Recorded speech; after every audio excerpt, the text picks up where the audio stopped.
నేపాల్లో జరుగుతున్న అల్లర్లలో చిక్కుకుపోయిన తెలుగు ప్రజలను సురక్షితంగా వెనక్కి తీసుకురావడంలో మంత్రి నారా లోకేష్ కీలక పాత్ర పోషించారు. తెలుగు వారికి ఆపద వచ్చిందని తెలియగానే ఆయన వెంటనే స్పందించి అనంతపురం పర్యటనను రద్దు చేసుకుని హుటాహుటిన సచివాలయానికి చేరుకున్నారు.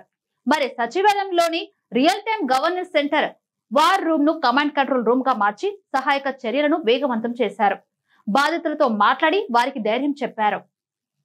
బాధితులు ఎక్కడెక్కడ ఉన్నారో లొకేషన్ కోఆర్డినేటర్లతో సహా మ్యాప్ ను సిద్ధం చేయించారు.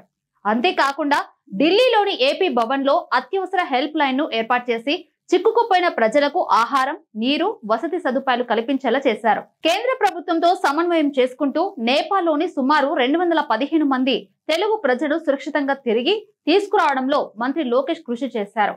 ఈ సంఘటన ద్వారా ప్రజల పట్ల ప్రభుత్వానికి ఉన్న బాధ్యతను ఆయన చాటి చెప్పారని టీడీపీ వర్గాలు తెలిపాయి. మాకు నారా లోకేష్ గారు చాలా హెల్ప్ చేశారు. మాకు వెంటనే మేము కాంటాక్ట్ చేయగానే అతను మాకు స్పందించి ప్రతి 24/7 అతను కాల్స్ చేస్తూ మీరు టెన్షన్ పడకండి, మేము ఉన్నాం, మేము మీకు అన్ని రకాలుగా హెల్ప్ చేస్తామన్నారు.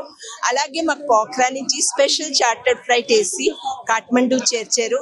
కాఠ్మండూ నుంచి మళ్ళీ స్పెషల్ ఫ్లైట్ వేసి వైజాగ్ చేర్చారు. ప్లస్ ఫ్లైట్ లో మాకు ఫుడ్ అన్ని ఏర్పాటు చేసి మమ్మల్ని చాలా జాగ్రత్తగా మా వైజాగ్ దించారు. గతంలో కూడా టీడీపీ పార్టీ తెలుగు వారికి ఆపద వచ్చినప్పుడు అండగా నిలిచిందని, గతంలో ఉత్తరాఖండ్ వరదల్లో గల్ఫ్ దేశాలు చిక్కుకున్న వారిని చంద్రబాబు నాయుడు ఆదుకున్నారని ఈ సందర్భంగా గుర్తు చేశారు. కంబోడియాలో సైబర్ స్కామ్ లో చిక్కుకున్న యువకులను రక్షించడంలో కూడా లోకేష్ గారు కృషి చేశారని పేర్కొన్నారు. మరి నేపాల్లో తెలుగు వారు చిక్కుకున్నప్పుడు మాజీ ముఖ్యమంత్రి వైఎస్ జగన్మోహన్ రెడ్డి నుంచి ఎటువంటి స్పందన లేదని ఆయన వార్తల్లో విమర్శించారు. ప్రపంచ వ్యాప్తంగా ఉన్న తెలుగు వారికి ఎప్పుడు ఆపద వచ్చినా తెలుగుదేశం పార్టీ అండగా ఉంటుందని ఈ సంఘటన మరోసారి రుజువు చేసిందని బాధితులు తెలిపారు. రాష్ట్రంలో ఎక్కడ విపత్తులు వచ్చినా వారిని ఆదుకునేందుకు ముఖ్యమంత్రి చంద్రబాబు, మంత్రి నారా లోకేష్ ముందుంటారని అనంతపురం అర్బన్ ఎమ్మెల్యే దగ్గుపాటి ప్రసాద్ అన్నారు. మంత్రి లోకేష్ చొరవతో పాటు వారు సురక్షితంగా అనంతపురం చేరుకున్న నేపథ్యంలో మల్లికార్జున, శశికళ దంపతులను ఎమ్మెల్యే దగ్గుబాటి, జిల్లా అధ్యక్షుడు వెంకట శివుడు యాదవ్ పరామర్శించారు.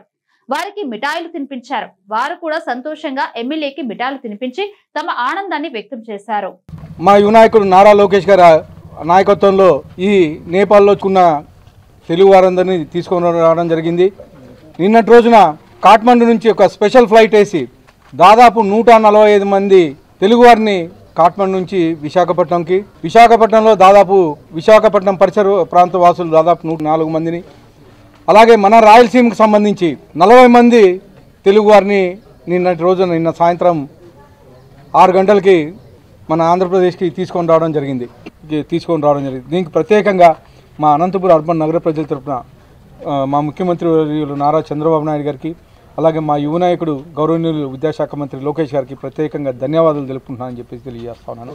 మంత్రి లోకేష్ చిత్రపటానికి పాలాభిషేకం చేశారు. అయితే అసలు బ్రతుకుతామా లేదా అన్న పరిస్థితి నుంచి మంత్రి నారా లోకేష్ చొరవతో ఇంటికి చేరుకున్నామని బాధితులు అన్నారు. గతంలో కర్నూలులో వరదలు వచ్చినప్పుడు, విజయవాడలో బుడమేరు వంక పొంగి పొర్లినప్పుడు, హుదూ తుఫాను వంటి సమయాల్లో ముఖ్యమంత్రి చంద్రబాబు క్షేత్రస్థాయిలో ఉండి యంత్రాంగాన్ని మొత్తం కదిలించి బాధితులకు సాయం చేసి విపత్తు నుంచి బయటపడేలా వివరించారన్నారు. మరి ఇప్పుడు అదే బాటలో మంత్రి నారా లోకేష్ పయనిస్తున్నారన్నారు. అనంతపురంలో ఎన్డీఏ పాలనలో తొలి పెద్ద బహిరంగ సభ నిర్వహిస్తున్నప్పటికీ నేపాల్ అల్లర్ల నేపథ్యంలో తెలుగు వారి కోసం ఆయన ఆ సభకు కూడా హాజరు కాలేదన్నారు. మరి అనంతపురం అర్బన్ నియోజకవర్గానికి చెందిన ఇద్దరిని సురక్షితంగా తీసుకువచ్చినందుకు ముఖ్యమంత్రి చంద్రబాబు, మంత్రి నారా లోకేష్ కు ఎమ్మెల్యే దగ్గుపాటి ప్రత్యేకంగా కృతజ్ఞతలు తెలిపారు. అంటే మేము ఓటేసింది దీనికేనండి. గవర్నమెంట్ కమిట్మెంట్ అనేది ఏంటో చూపించారు. నిజంగా గవర్నమెంట్ కానీ సీరియస్గా కమిట్మెంట్ తీసుకుంటే వాళ్ళు ఎలా చేయొచ్చు, ఏం చేయొచ్చు, ఎంత బాగా చేయొచ్చు అని చూపించారు. Especially young leader like Nara Lokesh గారు. అన్ని అక్కడ అల్లర్లు జరిగాయి సార్.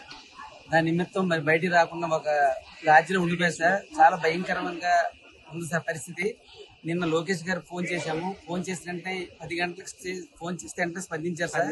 చేసి మాకు చాలా బాగా ఆదుకుని అదే టైంకి మళ్ళీ ఫ్లైట్ ఎయిర్పోర్ట్కి వచ్చాను సార్. మాకు ఈ హెల్ప్ చేసినందుకు మీకు శతకోటి వందనాలు సార్. ప్రతి 10 నిమిషాలకి మాకు కాల్ చేసి ఫాలో అప్ చేసి ఇంతలా చేయడం వల్ల మేము సేఫ్గా ఇక్కడికి రీచ్ అయ్యామండి. లోకేష్ గారితో నేను డైరెక్ట్గా మాట్లాడానండి. ఆయన కూడా మాకు చాలా సపోర్ట్ ఇచ్చి ప్యానిక్ అవ్వద్దు, మేము ఉన్నాము మీకోసం అనే భరోసా ఇచ్చిన తర్వాత చాలా హ్యాపీ అండి. వితౌట్ దెమ్ అసలు మేము ఎలా ఉండేవాళ్ళమో కూడా మేము ఊహించలేమండి ఈరోజు. Thank you so much. నిజంగా చెప్పాలంటే ఆయన కనుక తీసుకోపోయి ఉంటే కనుక మేము అసలు మేమే అసలు పోప్స్ వదిలేసుకున్నాం మేమైతే. సో మేము పెట్టగానే మెసేజ్ పెట్టి అండ్ వీడియో పెట్టగానే మటుకు ఆయన వెంటనే రెస్పాన్స్ అయ్యి విత్ ప్రతి హాఫ్ అన్ అవర్కి మాకు కాల్ చేసి మీరు టెన్షన్ పడకండి, మీరు రూమ్లోనే ఉండండి, మీకు ఏ విధమైన సహాయం చేయాలని మేము రెడీగా ఉన్నాము, మేము చేస్తున్నాము అని బాగా కేర్ తీసుకున్నారు. So hats off for you. 11:20కి లోకేష్ బాబు గారితో మాట్లాడితే ఇవాళ మేము 11:20కి ఎయిర్పోర్ట్ లో ఉన్నామండి. 3 రోజులు తిండి లేదు, ఏమీ లేదండి. దొంగతనాలు జరిగాయి, సెల్లులు పోయాయి, బ్యాగులు పోయాయి. ఒక హోటల్లో మాత్రం చాలా నిర్దాచుకున్నామండి, ప్రాణాలు పెట్టుకుని ఇలాంటి నభోతో నా భవిష్యత్తు చంద్రబాబు గారు లాగా ఎవరో చెప్పండి. చంద్రబాబు గారు ఎప్పుడైనా అతనే రావాలి గవర్నమెంట్ చేపడుతుంది. ఈరోజు మనము ఒకసారి నేపాల్ చూసుకున్నాం అంటే మనం న్యూస్ లో కూడా చూస్తున్నాము ఏ పరిస్థితుల్లో నేపాల్ అనేది ఆల్మోస్ట్ అట్టడి పోయే పరిస్థితుల్లో ఉంది.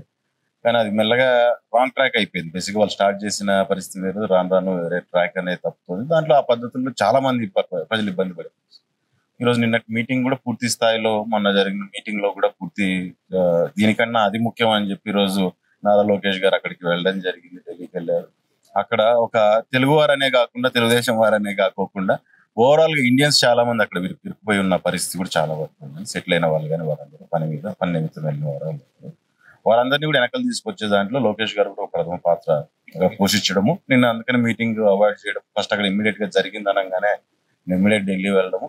అక్కడ ఎవరెవరైతే అందుబాటు ఉన్నారో, ఏ హెల్ప్ అయితే కావాలో ఇమ్మీడియట్ గా ఈయన కూడా వెళ్ళిపోయి అక్కడ కమాండ్ కంట్రోల్ లో కూర్చొని మంత్రుల్ని కూడా మొత్తం అందరినీ కూడా మీటింగ్ అయిపోగానే ఇమ్మీడియట్ కమాండ్ కంట్రోల్ పిలిపించడం జరిగింది.